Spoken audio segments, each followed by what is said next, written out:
Greetings from Panavia. This is part of our archaeology series, and we often work on things that are 50, 60, 70, yet 80 years old. This is an actual ex-Army Air Force, USAAF, World War II Jeep. The special thing about this one is it's a Ford-produced GPW. Ford produced things to the Willy's blueprints, but they made subtle changes along the way, and we'll talk about that. Maybe if you have some comments in our comment section down below, you can tell us some things about the Ford Jeep that we don't even know. This one we serviced and rebuilt the motor several years ago, but it's basically been driven in parades and on weekends ever since, but it continues to serve relatively well in modern times.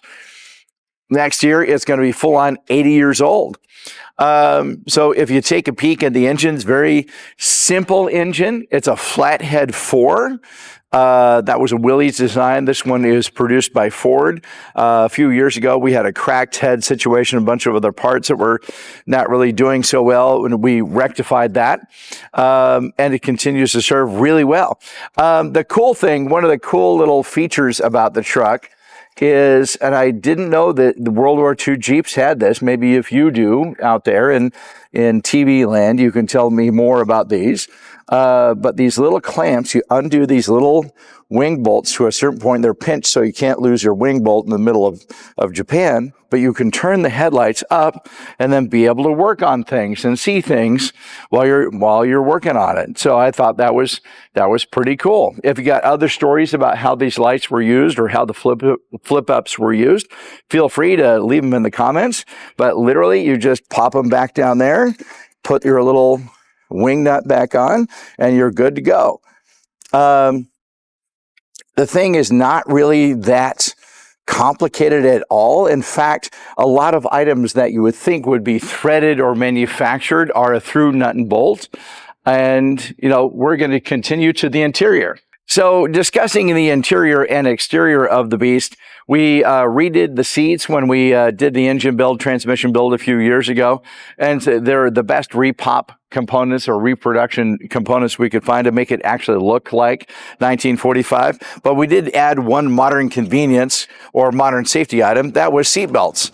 And so the lovely guys at our seatbelt manufacturer had a webbing that was kind of close to olive drab. So we did retrofit some seatbelts in there so you'd be safer in modern times. This is not a freeway going vehicle. About 40 miles an hour, it's the white knuckle express. But around town or just a Dairy Queen and back, it's actually kind of cool. It's kind of fun. So an interesting thing, we're going to do a film comparison. I'm 6'2" and 225 pounds, and now we're going to film our film guide, John, because he's actually the average size of the World War II soldier.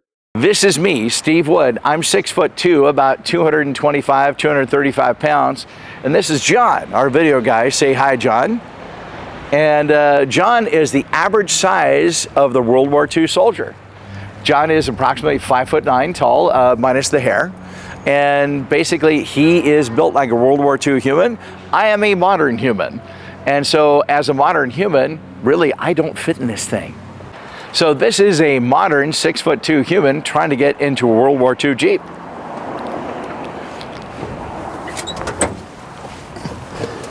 Much like my Cobra stance.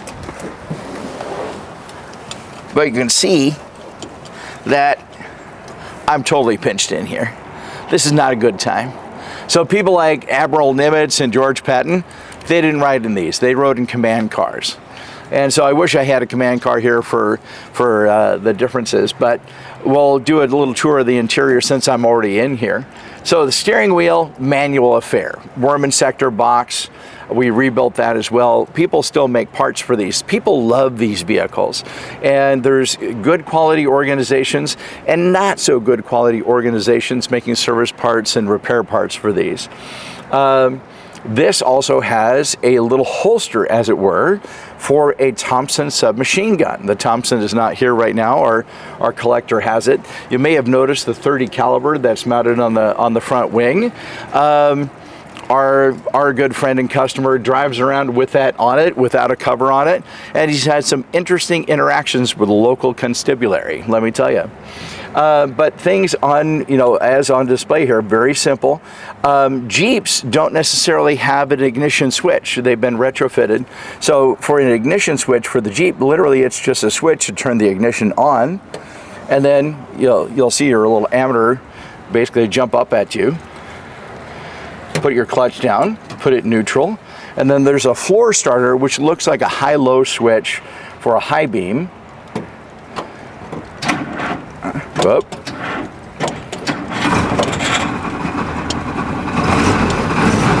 There you go.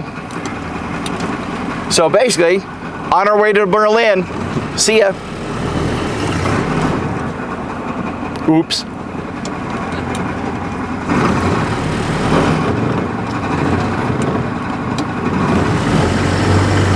There you go.